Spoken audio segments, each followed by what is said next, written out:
주시는 하나님의 말씀은 사도행전 7장에서 9장까지의 말씀입니다.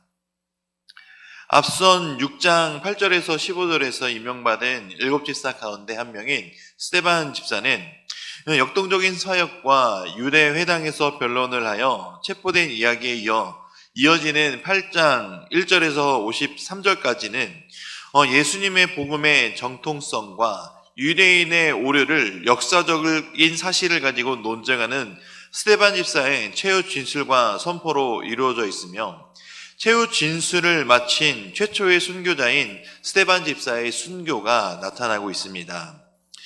이 스데반 집사의 순교를 기점으로 교회에 대한 핍박이 본격적으로 가해졌지만, 이 핍박으로 인해 예루살렘 안에 머물던 복음이 온 세계로 퍼져나가기 시작한 점은 그 이면에 놀라운 하나님의 섭리와 역사하심이 있음을 발견할 수가 있습니다. 7장까지는 예루살렘 교회, 초대교회의 설립과 성장이 다루어졌다면, 이제 8장부터 12장까지는 교회가 유대와 사마리아, 안디옥까지 확장되는 역사를 다루고 있고, 그 이후에는 바울의 전도에 의한 로마까지의 복음 증거가 다뤄지는 것을 볼 때도 이 스데반 집사의 순교는 이방 선교로의 전환을 위한 중요한 전환점이 된다고 볼 수가 있습니다. 그래서 사도행전을 복음의 선포되는 대상과 관점에서 보게 된다면 1장에서 7장까지는 주로 유대인 중심, 그리고 13장부터 마지막 장까지는 본격적인 이방인 중심 복음의 증거로 볼 수가 있습니다. 그래서 그 사이인 8장에서 12장은 과도기로 유대인 중심의 전도에서 이방인 선교로 전환되기 위한 준비 과정의 모습들이 나타나는 것으로 볼 수가 있습니다. 그래서 예루살렘을 넘어 유대와 사마리아, 수리아와 안디옥까지 확장되는 이 교회를 볼 때 본격적인 이방인 선교로 전환되기 위한 단계인 것을 보여줄 수가 있습니다. 그래서 8장 1절에서 3절까지는 스데반 순교 사건쯤에 교회에 불어닥친 유대교회 대박해의 바람으로 사도들을 제외한 예루살렘 교회 온 성도들이 온 땅으로 흩어진 사실이, 그리고 4절에서 13절은 흩어진 성도들이 복음을 전한 대표적인 사례로 빌립의 사마리아 지역 전도를 기록하고 있으며, 14절에서 25절은 베드로와 요한이 사마리아를 방문하여 그 지역 사람들에게 안수함으로 사마리아 지역에서도 성령의 임재하신 내용들이 기록되어 있습니다. 26절에서 40절까지는 빌립이 성령의 인도하심을 따라 에티오피아 내시를 전도하는 내용이 기록되어 있습니다.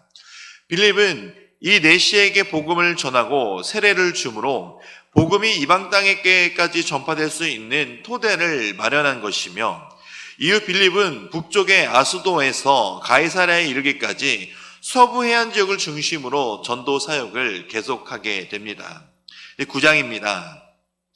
9장은 교회의 가장 극악한 핍박자이며 박해자였던 사울이 회심하여 교회의 가장 충실한 일꾼이며 가장 큰 영향력을 끼친 복음의 전도자로 변화되는 사건이 기록되어 있습니다. 특별히 예수 그리스도의 복음이 예루살렘과 팔레스타인 지역에만 머물러 있지 않고 이방 나라로 확산되기 위해 이방인의 사도로 세움받은 사울, 즉 바울은 생명까지 아끼지 않는 헌신적인 수고와 노력이 있었기에 가능한 일이었기도 합니다. 이러한 수고와 노력은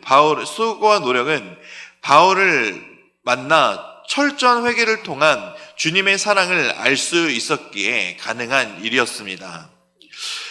사울은 예루살렘 교회를 진멸하는 데 가장 앞섰던 인물이었습니다. 바로 또 대제사장으로부터 공문을 받아 모든 그리스도인들을 잡아 예루살렘으로 끌고 오기 위해 멀리 다메섹까지 원정을 갈 정도로 열정이 대단한 사람이었습니다. 사울이 그리스도인들을 핍박하고 박해한 것은 단순한 그리스도인들을 미워하고 싫어하는 마음으로 시작한 것이 아니었습니다. 일종의 종교적인 확신과 사명감을 가지고 교회와 성도들을 박해하였던 것입니다. 바로 사울은 자신이 하는 일이 하나님을 위한 일이라 여겼고 유대교의 일환자들이라 여겨진 그리스도인들에 대한 박해를 하나님을 위한 충성으로 생각하였기 때문입니다.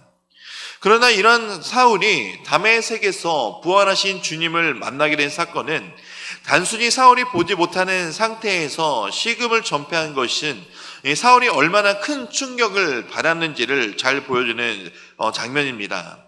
왜냐하면 자신이 이단이라고 알고 믿었던 그리스도인들을 향한 박해가 결국엔 예수님이 진짜 부활하신 주님이요 그리스도인임을 믿게 된 사건이었고, 교회의 최고의 박해자가 교회에 가장 영향력을 미치는 사도로 변화하게 된 것입니다.